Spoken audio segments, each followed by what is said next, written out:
Good morning, everybody. This is Pastor John. This week we're doing something a little bit different. I'm not doing my normal Monday morning quarterback sort of recap of my sermon because we're doing a new sermon series called We Are the Church, where we explore different aspects of Christian worship, different meanings, different experiences of Christian worship. I'm going to be doing, I guess you would call it sort of a tutorial, if you will, on Mondays. These videos will be a little bit longer than the Monday morning quarterbacks, so that I will be posting them on our YouTube page. But it is my hope that you will find these videos engaging, informative, and hopefully even a little bit inspiring. And if you do, then feel free to like them, share them with your friends, and maybe we can just expand the reach of our ministry just a little bit. But I mentioned that we're starting a new sermon series, We Are the Church, and I want to review. I talked about this in the sermon, but I want to review the real purposes of this sermon series. First of all, I want to broaden our understanding of Christian worship. Our understanding on all aspects of it, what it is, why we do it, and all these kinds of things. I want to, increase our understanding of the meaning and importance of worship as a spiritual discipline. We will talk at some point about why we do certain things in worship, why we actually do the things that we do in worship. And hopefully, it is my desire, my goal, that by the end of this sermon series that we have all fallen in love with worship once again. So this week, we're not going to be talking so much about what we do in worship. That will be for week number 2. The question that we're going to be looking at today is, who are we and who is God in our worship experience?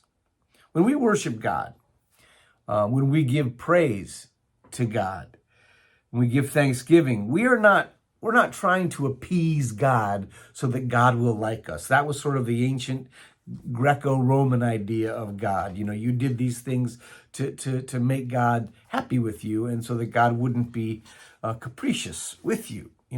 That's not what happens in Christian worship. And we're not trying to satisfy God's insatiable ego. That's not what it's about either. God does not need us to worship God. We need to worship God. Worshiping God is a spiritual discipline where we align ourselves with God's purpose in the world. The passage from Isaiah that we read yesterday, Isaiah 6 verses 1 through 8, it revealed and reminded us that God is not a part of our life. We are part of God's life. God is at the center. God is on the throne. In worship, we're reminded that God is the center around which our lives revolve. And the primary purpose of worship is to remind us of who we are and who God is. But beyond that primary worship, there are also 2 other things that we experience in worship. We experience both a foretaste and a dress rehearsal for life in the kingdom of God. Let me explain what that means. When I say that we experience a foretaste of life in the kingdom of God, that means that we are reminded of God's love and grace that defines the universe.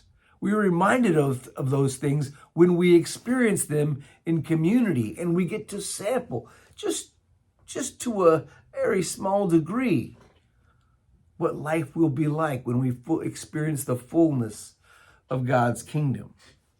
But it is also a dress rehearsal. And by that, I mean that what we do in worship is meant to inspire us to live out these principles, these ideas, these realities beyond the walls of the sanctuary. And we'll cover more of what that means in week number 3. But worship is the place where we are reminded that God is the center around which our lives revolve. And in worship, we experience both a foretaste and a dress rehearsal of the kingdom of God. Writer Gail Ramshaw describes religion and I would say by extension worship as an immense symbol system about the meaning of the past, value in the present, and imagination about the future. The symbols that we experience in worship are meant to point us to the deeper truth of the love of God in our midst and to inspire us to live into that love in our everyday lives. Worship shapes the way that we see the world, past, present, and future. Jack Bernard, who was the co-founder of the Church of Sojourners in San Francisco, wrote these beautiful, beautiful words that I want to share with you. He says, the key element in beginning to learn to embody the love of God has to do with whether or not we can take hold of the love of God as a power that includes us within it.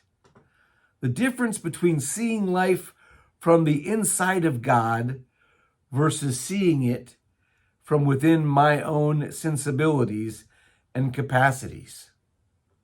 Worship teaches us. Worship helps us. Worship equips us to see ourselves and our lives from the inside of God.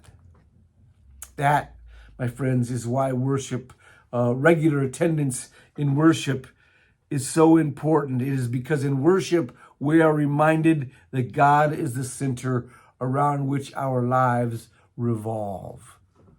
And that is the first truth that we must get if we are to learn to see the world as God sees the world and to be able to respond to the world as God responds to the world. I hope you have a wonderful week, my friends. I'll see you next week when we talk about the rubrics of worship. God bless.